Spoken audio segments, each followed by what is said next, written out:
Hi, today I'm here with Jeff Glick with Academy Mortgage powered by Guild, and we want to talk about refinances. So with rates dropping, and hopefully we're going to see another good bump in September, right? Bump down.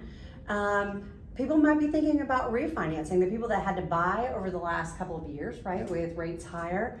And what would you say a buyer needs to look for, or a homeowner needs to look for, right? We're talking about refis. Yep.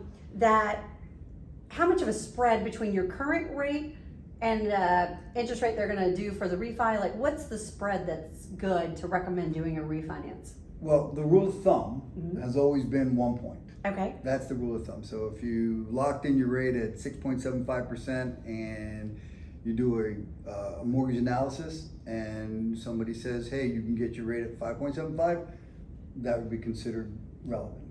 Great. And hopefully we'll see that soon, right? Yeah, well, I tell you what, we're heading in that direction in a hurry. The other thing you look for folks that may have purchased and had PMI, right? Now, we're talking about the last 24 months, but in some cases, you could have appreciation or principal reduction enough to have the ability to maybe lower or remove your PMI. So that would be another consideration. So just to kind of make sure everybody that's watching knows what that means, we kind of take it for granted. Yeah. PMI is your private mortgage insurance. So Correct. if you maybe didn't put down 20%, right? Yep. Then kind of how does that work? So with all loans, with the exception of VA and USDA, if you put less than 20% down, you have private mortgage insurance or PMI. Now with the FHA program, it's there for the life of the loan. So the only way to remove it is to refinance out of it, unless you put 10% down on an FHA, which many people don't. With the conventional mortgage, if you put anything less than 20% down, 15, 5, 10, any of those numbers, that you may not completely remove it, but let's say for instance you put 5% down on a conventional mortgage, and now a couple of years later, you have a 15% equity, what we call equity position. So it feels like you put 15% down. You could potentially take a PMI payment, monthly payment, that might have been $175 and reduce it to somewhere, let's call it $50. So that would also be where you say, well, I'm not necessarily getting a point in rate, but my payment's going down $125. That's great. Any Right. bit helps, right? Yeah, absolutely. So on a conventional loan, when you get to 20%, what is the timing for the mortgage company to automatically remove that PMI? Every servicer is a little bit differently. The rule of thumb, again, rule of thumb is 36 months. Now, if you have a 20% equity position and it's less time, you can request it to get removed earlier than that.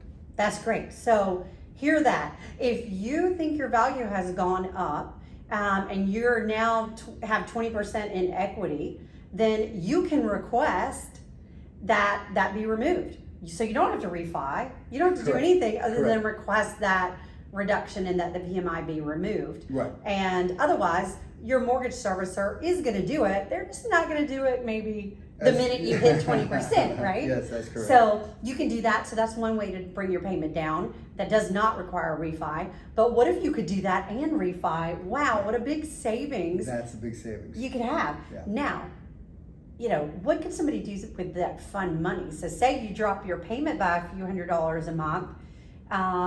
What are some other things you would say that, makes it worth your while? Well, again, depending on where your rate is, right? There's a whole school of thought out there about whether you should accelerate your principal reduction, meaning you're getting to be able to pay your house off more quickly. So another number that you look at is this one extra payment per year into your mortgage, which you can pay bi-monthly, or you can just say at the end of the year, hey, I'm going to give you an extra $2,500. That reduces a 30-year fixed mortgage by 7.7 years. So now all of a sudden, instead of your payoff being in 30 years, it's at 22.7 years or 22.3 years. So that's one thing you can do. So you could take those extra dollars. Again, if you just say my mortgage payment is $2,500, you say, hey, well, but between reducing my principal and interest payment and eliminating my PMI, I'm picking up $200 a month. And you just push that back into when you make your monthly mortgage payment, say, hey, I want to add $200 towards principal. Now you're giving them $2,400 a year, or let's just call it $25, and now you're reducing your amortization from 30 years to 23 years. Because you're not, the interest that's accruing every month on that balance is less, right? So you're not going to pay as much interest over time, and you're going to pay that mortgage off sooner, which Right. again puts you in a great equity position Right. when you do go to sell. So how much does it cost to refi? So there's some fixed costs, right? You're still going to have the attorney fees and that type of stuff. So again, that really depends on the amount of the home, right? It costs a little bit more to refinance a $600,000 house than it does a $200,000 house. So some of the fixed costs are going to be there. Here at Guild, or Academy powered by Guild, we do offer a payment protection plan that says that if you come back to us, if you close the loan with us and you come back to us, we won't charge you the underwriting processing fees and a couple of other things. So from a lending perspective, zero. The other fees, unless you roll them in. So some people say, is it what do I out of pocket? Well, you can roll in, if you have the equity, you can roll those costs in. So there could be zero out of pocket, but you may owe $250,000 and the closing cost might be $3,000. So you're going to refinance $253,000 versus $250,000, right? So, and again, that depends on the amount of the mortgage. And basically, when you are doing a mortgage and you're amortizing, right, those few $1,000s kind of become just a little bit on your payment. Yeah. If you don't want to come out of pocket, right, and you do want to roll those charges in to refinance.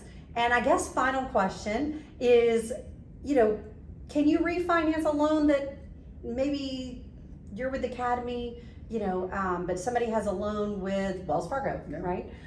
Can you do their refinance for them? Absolutely. Great. So you don't have to just refinance with the company you're with. However, you want to shop it, right? If you have, we always want to shop around and get the best. So I would say that check with them, see what they can refinance you for. Call Jeff, see what Academy can refinance you for, so that you can get into the best equity position you can with your biggest investment, right? Right. Your house. And the one thing that we didn't talk about, most of that conversation, at least to me, felt we're talking mostly rate and term. Yeah. So the two different types of refinancing, you can do a rate and term refinance, which simply says, hey, my rate's here and I'm going to lower it to here.